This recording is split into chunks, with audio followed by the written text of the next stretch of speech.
Assalamualaikum warahmatullahi wabarakatuh. Jumpa lagi bersama saya di channel Weton 6 yang akan mencoba setia menyuguhkan cerita misteri. Kali ini saya akan menceritakan kisah dari salah satu subscriber yang akan mengisahkan pengalamannya. Kisah misteri ini mengandung pilu dan berikut kisahnya.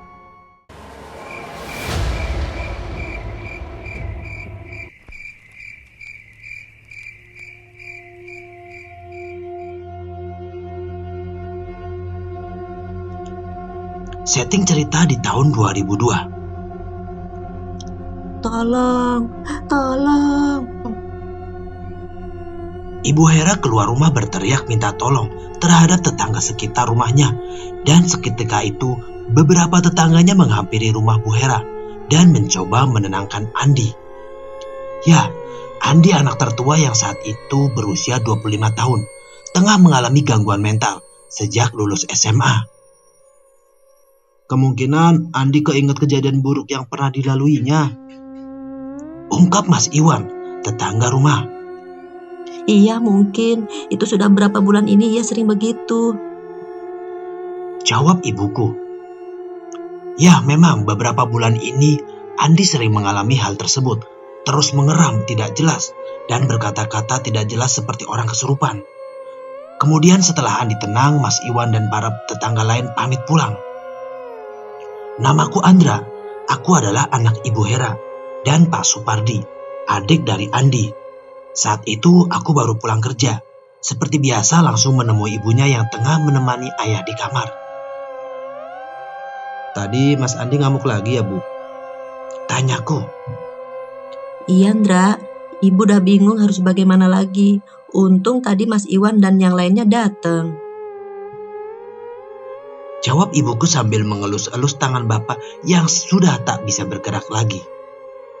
Keluargaku tengah dicoba ujian bertubi-tubi, di mana Andi, kakakku mengalami gangguan kejiwaan, sedangkan ayahku juga tengah mengalami stroke, sudah sekitar 1 tahun lalu. Ibu merawat ayahku yang kini terbaring lemah karena stroke sejak pensiun kerja. Sedangkan aku, anak bungsunya, menjadi tulang punggung keluarga dikarenakan dana pensiun ayah tidak cukup untuk kebutuhan hidup sehari-hari serta biaya pengobatan ayah dan Mas Andi. Aku kemudian bergegas membersihkan tubuhku, lalu setelah itu menghampiri Mas Andi yang tengah diikat di ranjangnya. Mas, tadi siang aku ketemu Ferry, temen SMA Mas Andi dulu. Ia nitip salam ke Mas Andi. Ungkapku sambil sedikit merapikan beberapa helai kain yang berantakan. Mas Andi tak menjawab. Ia hanya melirik tajam terhadapku. Dan sesekali ia mengumpat. Entah maksudnya ke siapa umpatan kotor tersebut ditunjukkan. Diketahui setelah camping merayakan lulusan SMA di Bukit Perkemahan, pulangnya ia mengalami demam tinggi dan kejang-kejang. Sudah dilakukan pengobatan medis serta alternatif, namun tidak ada perubahan. Sebelum ayah mengalami stroke, Andi masih terawat rutin ke psikiater. Namun setelah ayah stroke, rutinitas tersebut berhenti karena keterbatasan dana. Ayahku pensiun pegawai negeri yang kini tengah terbaring lemas akibat penyakit stroke yang dideritanya setelah pensiun.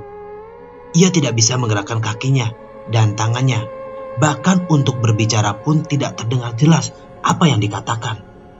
Namun penglihatan dan pendengarannya sepertinya masih normal. Malam itu, jam sudah menunjukkan pukul 11 malam. Aku masih belum bisa memejamkan mata untuk tidur. Akhirnya aku keluar kamar dan menuju teras depan rumah. Aku duduk di depan teras sambil menikmati hisapan demi hisapan rokok filter. Tubuhku yang sedikit kurus ini sedikit berkeringat. Mungkin karena cuaca pada malam hari itu cukup panas. Aku pun membuka baju untuk menghilangkan rasa gerah. Saat tengah merenung dan bertanya jawab di dalam otakku, sepintas terlihat sosok makhluk putih berambut panjang terbang menerobos masuk ke rumahku. Aku terkejut, namun masih mencoba berpikir, apakah ini halusinasi semata? Karena beberapa menit aku memang hanya melamun. Aku kemudian masuk ke dalam, memastikan tidak ada yang ganjil di rumahku. Aku membuka kamar ayah dan ibuku. Mereka tampak terlelap. Kemudian aku pun bergegas mengecek kamar Mas Andi. Namun sama, Mas Andi tengah tertidur pulas dengan tangan kanan terikat di ranjangnya. Kemudian aku menuju dapur dan aku pun tak melihat apapun. Namun setelah aku mencoba membuka kamar mandi, sosok makhluk hitam tinggi besar, mata memerah serta bertaring yang panjang tengah berdiri di atas bak air mandi, mengerang yang membuat telingaku sakit mendengarkannya.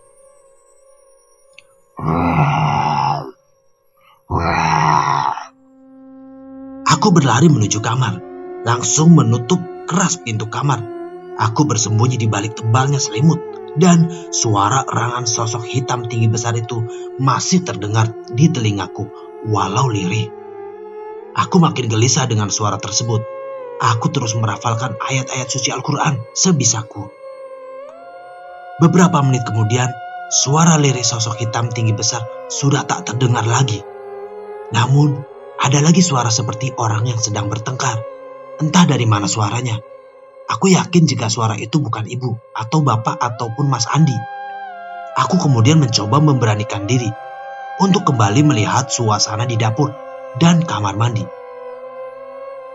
Hei anak muda, pergi dari sini.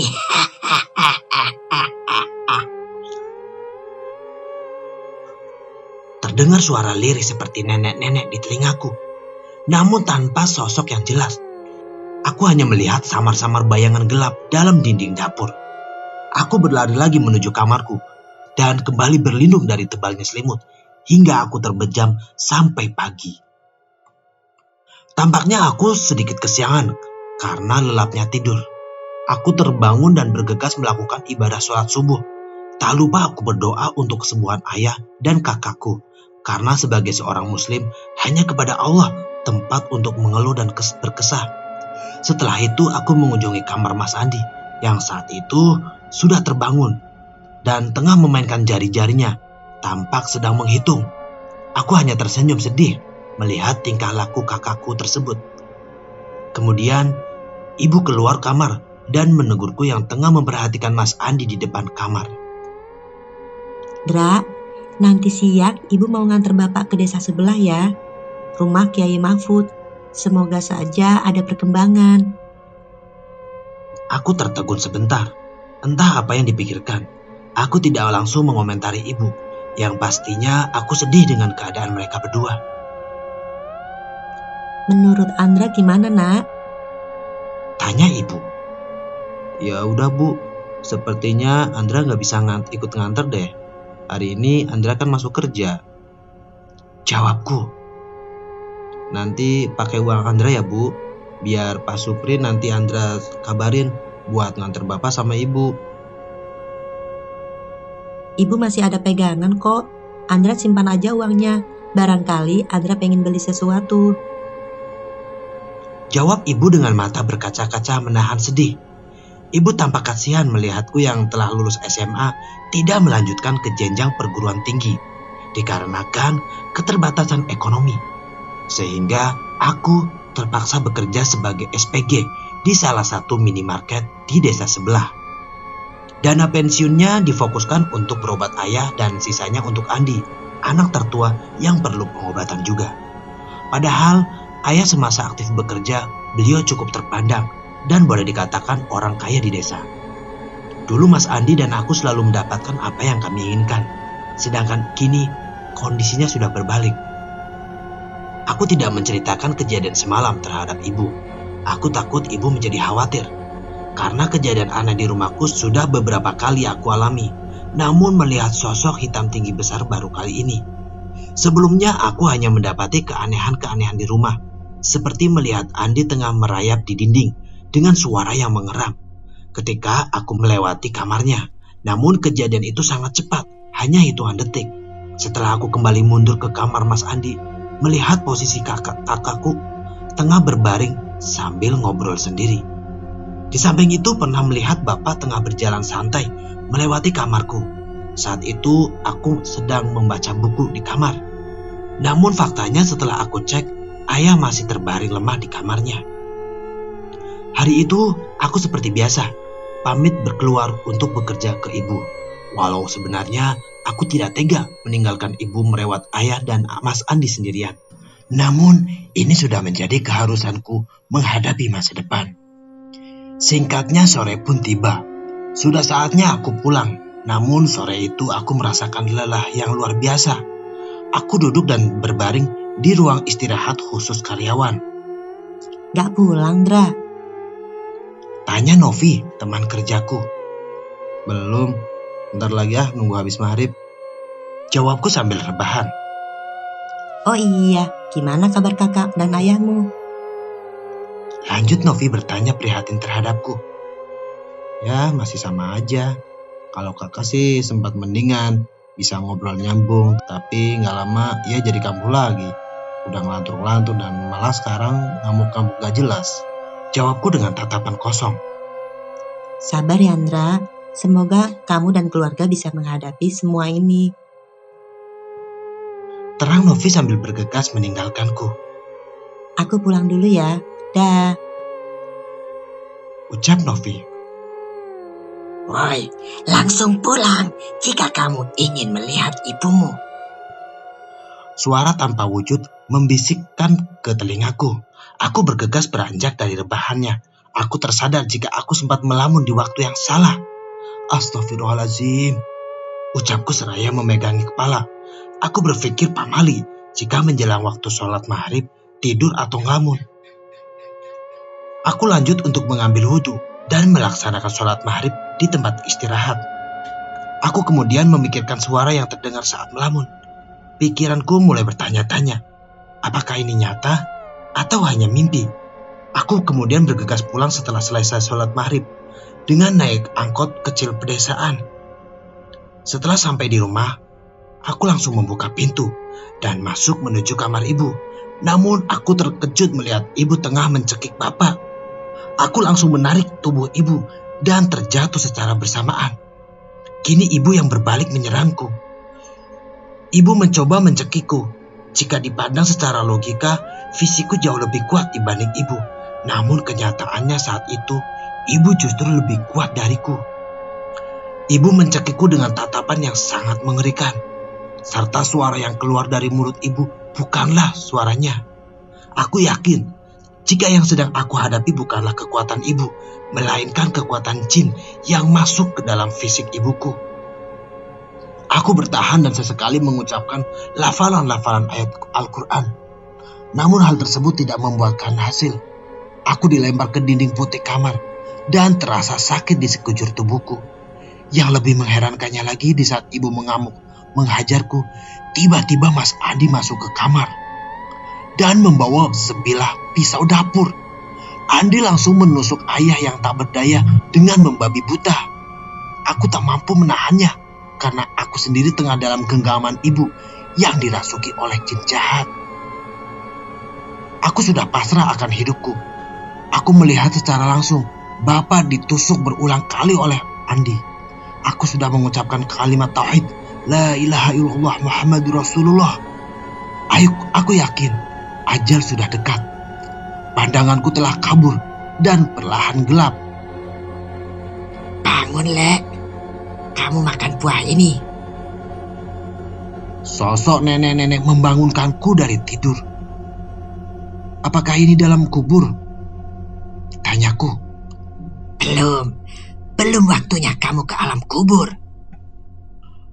Jawab nenek tersebut sambil mengupas buah. Semacam buah fir, namun berwarna hitam. Di mana aku?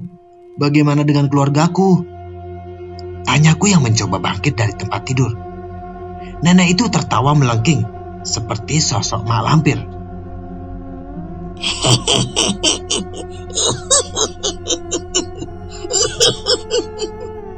Kamu bandel, tidak menurut omongan orang tua.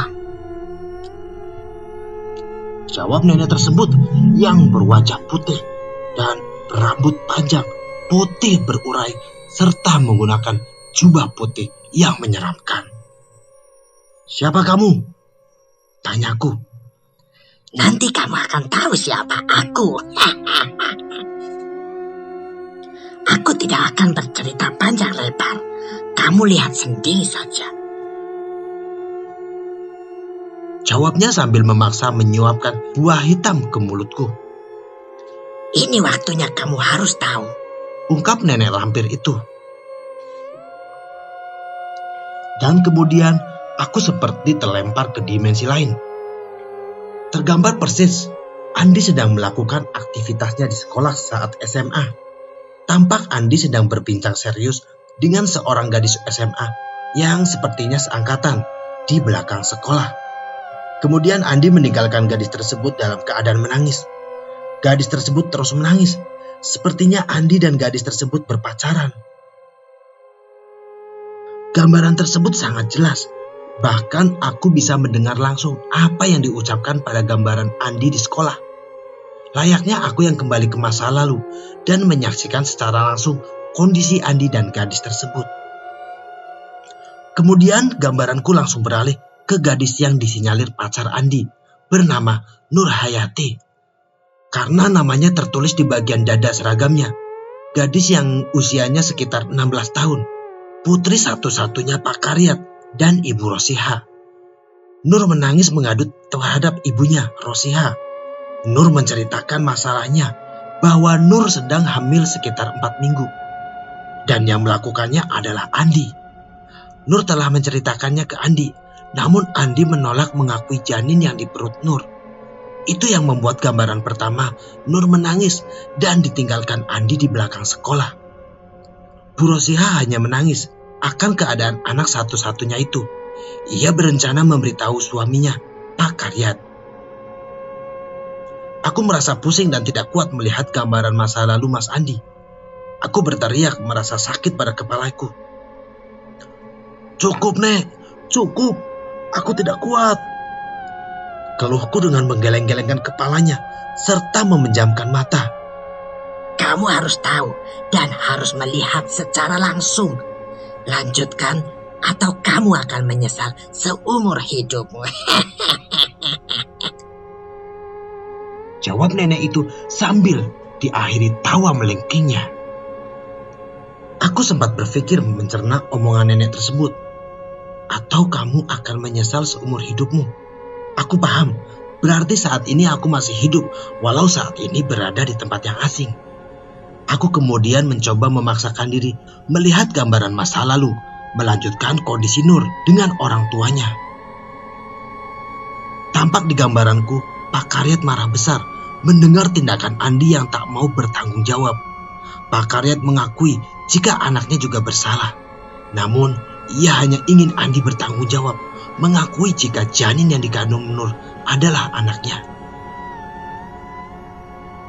Kemudian aku terlempar. Gambaran tersebut cepat berubah, seolah hanya ingin memperlihatkan poin-poin masalahnya. Aku sedikit mulai tahu, mungkin Andi menjadi seperti itu karena perbuatannya terhadap Nur yang merasa sakit hati. Tampak Pak Karyat, Mbak Nur, dan Ibu Rosiha mengunjungi rumahku di sore hari. Timbul cekcok antara Pak Karyat dengan ayah, di mana intinya ayah sebagai pihak orang tua Andi siap bertanggung jawab segala biaya pengguguran kandungan. Di sini Pak Karyadi tidak rela jika anaknya harus menggugurkan kandungannya. Ia tetap kokoh agar Andi menikahi Nur. Namun, ayahku tidak menginginkan pernikahan dini. Ayah menginginkan Andi melanjutkan pendidikannya sampai tingkat perguruan tinggi dan mampu bekerja sebagai PNS seperti dirinya. Ayah membuat sakit hati keluarga Nur, terutama Pak Karyat. Di sore itu timbullah perkataan yang dilontarkan Pak Karyat terhadap ayah, yang mungkin ini sebabnya Andi dan Bapak menderita sakit bertahun-tahun. Lihat saja nanti, kelak kalian semua akan mendapatkan balasan yang setimpal karena menganggap uang bisa menyelesaikan segalanya, ucap Pak Karyat. Pak Karyat akhirnya memutuskan untuk merawat janin yang dikandung Nur sampai lahir, bahkan sampai besar nanti. Kemudian mereka bertiga meninggalkan rumahku dengan sakit hati penuh dengan kekecewaan. Dalam gambaran tersebut setahun kemudian, Andi yang tengah camping merayakan kelulusan dengan teman-temannya tanpa memikirkan kondisi Nur yang saat itu telah mengundurkan diri dari sekolah. Saat Andi hendak tidur di tenda, ia didatangi sosok tinggi besar yang mencoba memakan kepalanya.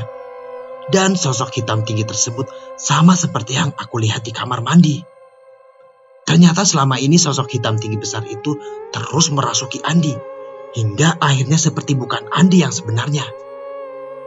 Sementara itu aku menyaksikannya, jika ayah terlilit ular besar di sekujur tubuhnya selama ini secara tak kasat mata. Dan sepertinya semua ini adalah kiriman dari orang yang tidak suka dengan ayah dan Mas Andi.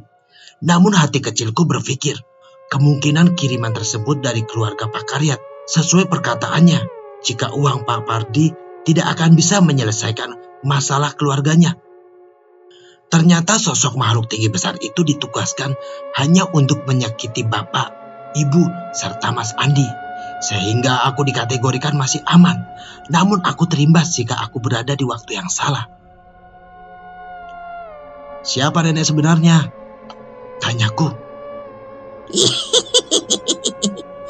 Aku adalah penguasa rumahmu yang sudah lama. Jawab nenek itu dengan tawa melengkingnya. Hingga membuatku merasakan sakit luar biasa. Dan akhirnya aku tersadar. Aku terkejut saat ini telah berada di sebuah ruangan kecil, terbaring dengan selang udara di hidungku. Ya, aku menyadari jika aku berada di kamar rumah sakit.